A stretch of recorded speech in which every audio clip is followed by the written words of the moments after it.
Pizza delivery driver notices black eye on elderly woman and calls 911 immediately.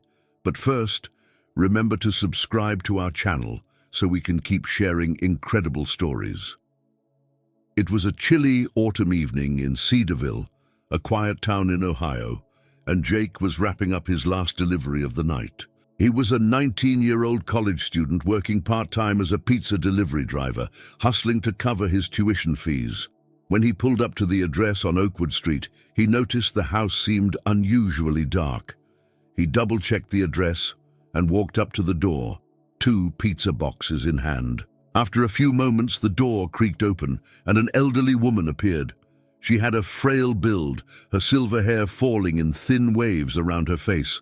But what caught Jake's attention immediately was the dark bruise shadowing her left eye, vivid against her pale skin.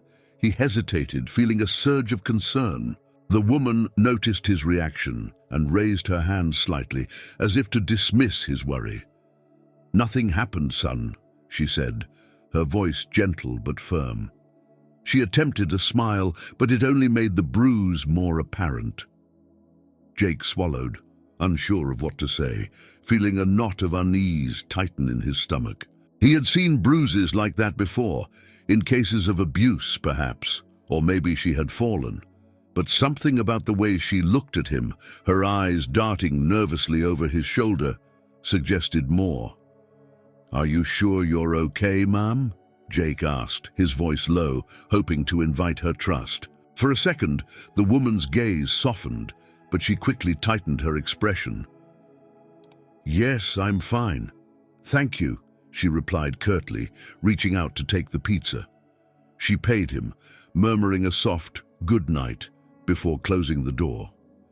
Jake lingered on the doorstep, staring at the door that had just shut him out. A part of him told him to walk away, to mind his own business, but that bruise and the fear he'd seen in her eyes wouldn't leave his mind.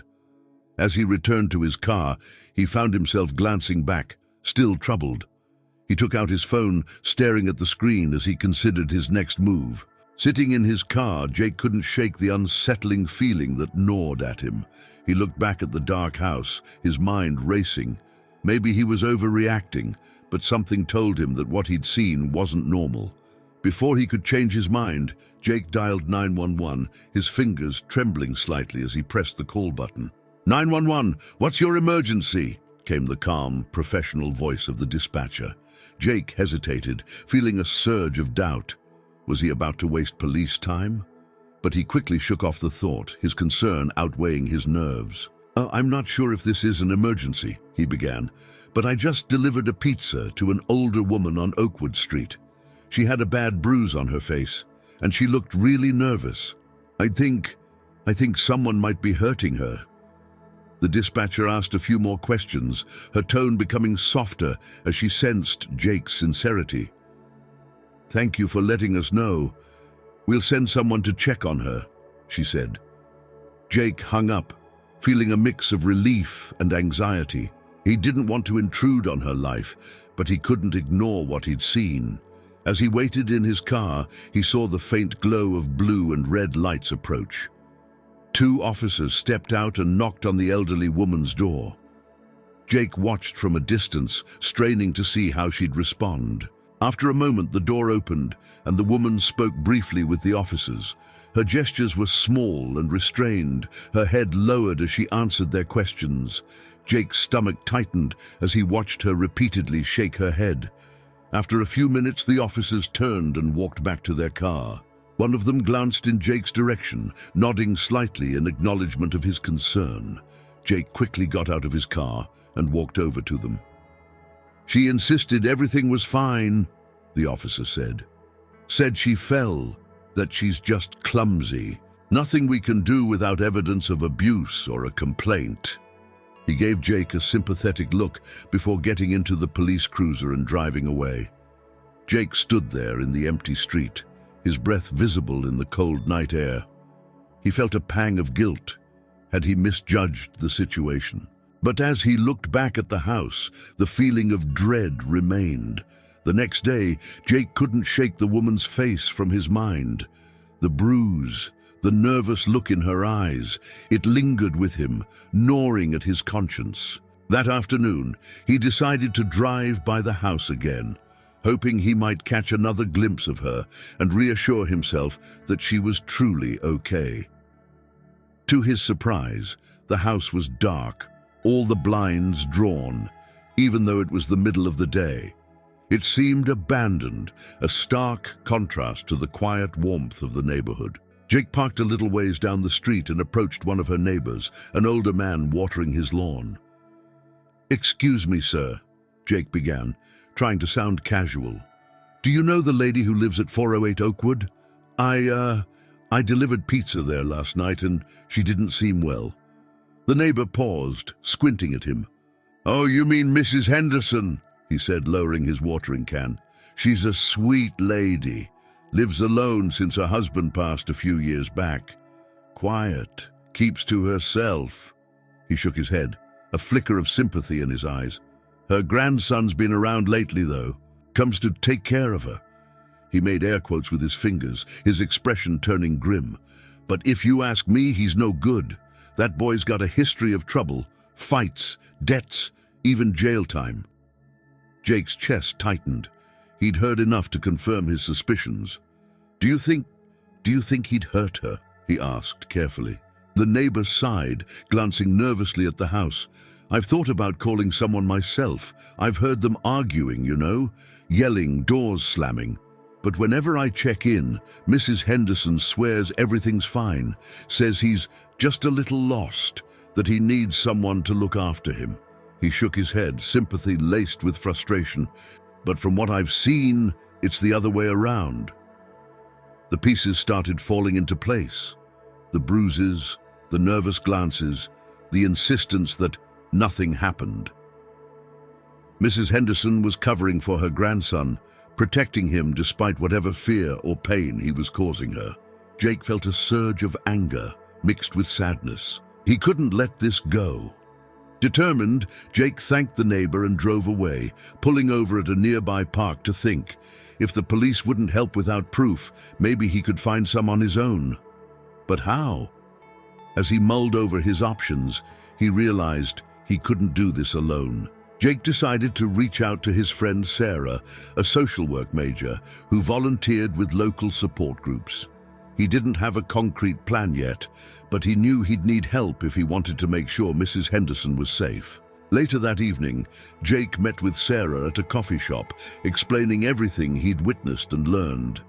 Sarah listened intently, her brows furrowing with concern as he described Mrs. Henderson's bruised face, her fearful demeanor, and the suspicious presence of her troubled grandson. "Jake, this sounds serious," Sarah said, her tone somber. "But if she's denying that anything's wrong, it's hard to get anyone involved officially.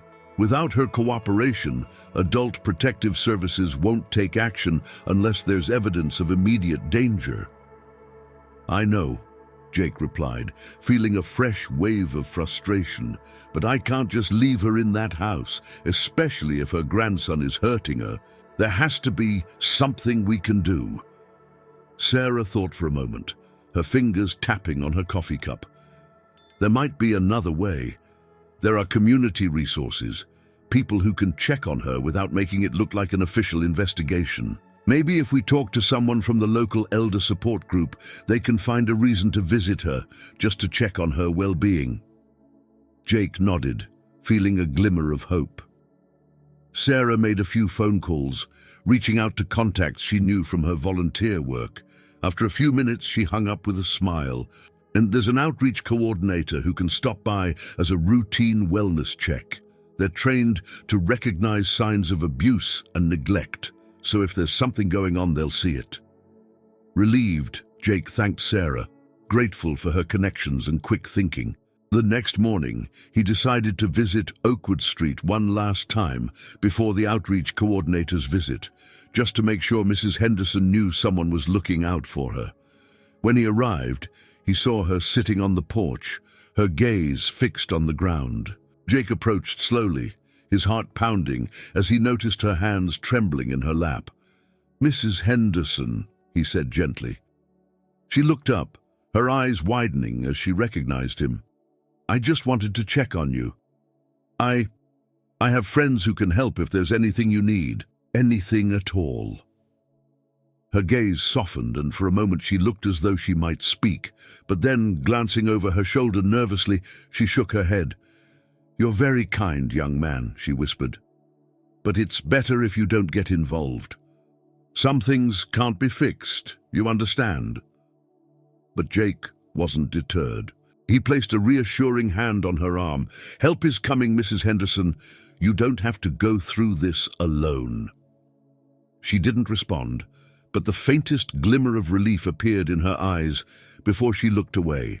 Jake left with a renewed sense of purpose, hoping that the help arriving soon would be enough to free her from the fear and isolation surrounding her. 2 days later, Jake received a call from Sarah. "Jake, it's happening. The outreach team went by Mrs. Henderson's house this morning. They're taking it seriously. Turns out her grandson was there, and they witnessed enough to act. I thought you'd want to know." Jake's heart raced with relief and a mix of nervous excitement. What did they find?" Sarah explained that during the wellness check, the outreach coordinator and a social worker noticed fresh bruises on Mrs. Henderson and signs of distress whenever her grandson spoke to her. He was agitated, defensive, and even tried to shut the door on them. Recognizing this behavior as classic signs of elder abuse, they were able to involve law enforcement and ensure Mrs. Henderson's safety while they conducted an investigation.